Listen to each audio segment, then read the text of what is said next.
Hi everyone, welcome to Simplicity TV. I am Jenn Pike, your host, and this is the place to be to discover ways to incorporate more simplicity and more ease in all that you do. So today's topic is all about exercise. As a female, as somebody who's been in the exercise industry for over 20 years, I get asked this question all the time by clients who can't understand why I try and tell them to stop doing so much cardio. I have a whole chapter in my book that is addressing the cardio queens of the world, and it is one of the things that I find is really standing in the way of a lot of women achieving the body that they're after, is that they're so focused on going out for their power walks all the time and doing their HIIT training and getting onto the treadmill and doing the elliptical and doing the spin classes, and all they do is cardio, cardio, cardio, and they're never embracing and entering into the area of doing the strength training. They're afraid that they're going to bulk up, they're going to add too much size to the body, that cardio is the only thing that's going to be burning the fat, and there is some myths around that. The reality is that for your body to actually change its shape, we're talking about it being able to change its size of muscle. You don't have to be worried about bulking up. The majority of women, you do not have the hormonal profile to add the bulk that we're also concerned about. What you have to realize is that the more lean muscle tissue that you have on your body is going to be burning calories all day long. If when you're going in and all you're doing is your cardio, you are starting to catabolize any of that lean muscle tissue that your body could potentially have the ability to build. If you're eating really healthy, and this happens too, I'm eating really clean, I'm going to the gym and I'm exercising, I'm getting my runs in, and I just don't see my body shape changing. Well, cardio will have you drop some weight, but it's not going to add more tone, it's not going to add more definition to your body. The only way we actually add tone and definition is by adding size.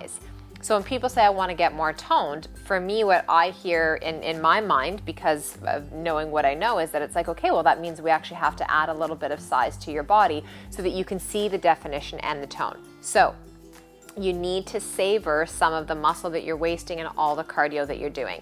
And if you're training properly with your weights, it is a cardiovascular workout. Your body temperature is up, your heart rate is up, you are definitely getting a sweat on.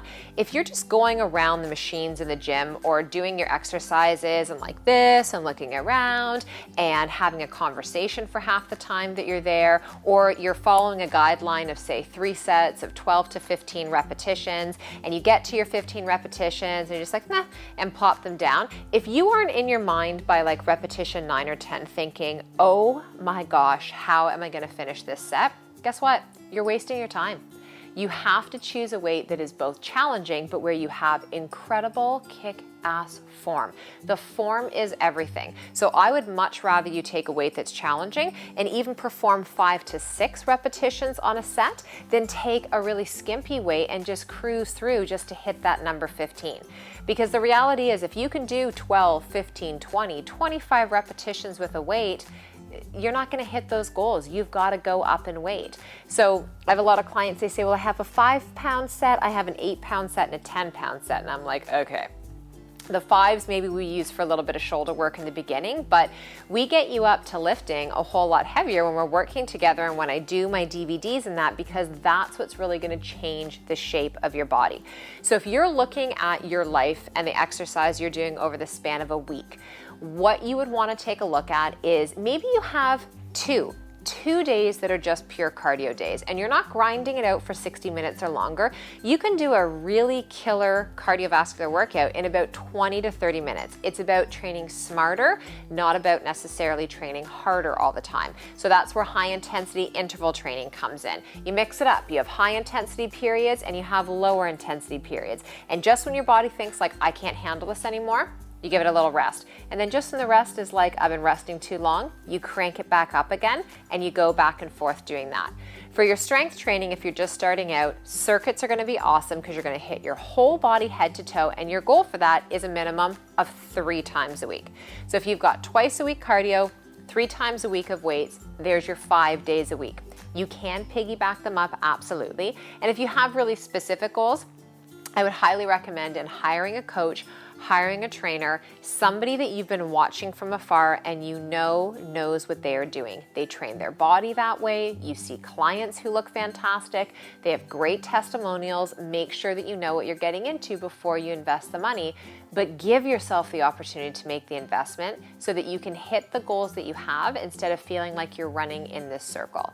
I eat healthy, I exercise, nothing's changing, right? It's vicious. I watch it happen with people all the time. And I'm telling you, if you work with a solid trainer and somebody who has your meals on point and your exercise down pat for you, in 8 to 12 weeks, you should be blowing yourself away with the results if you actually participate in them. So embrace those weights, start to pick them up, understand how to move your body, and as you move out of the phase of doing those circuits, you start to split the body parts up, and then you can put more emphasis and more focus. I will leave you with this final tip. Women come to me all the time wanting to know how to sculpt their buns, how to firm up their thighs, how to change what's happening in through their hips. How many times a week do you think I'm going to tell you to train those areas? Not once, not twice, not 7 days a week, but 3 to 4 times a week. It's a big area in our body. It's your largest muscle groups. It requires a lot of energy and attention, and that's what I'm telling you have to do if you really want to create that change. 3 to 4 times a week of specific movements.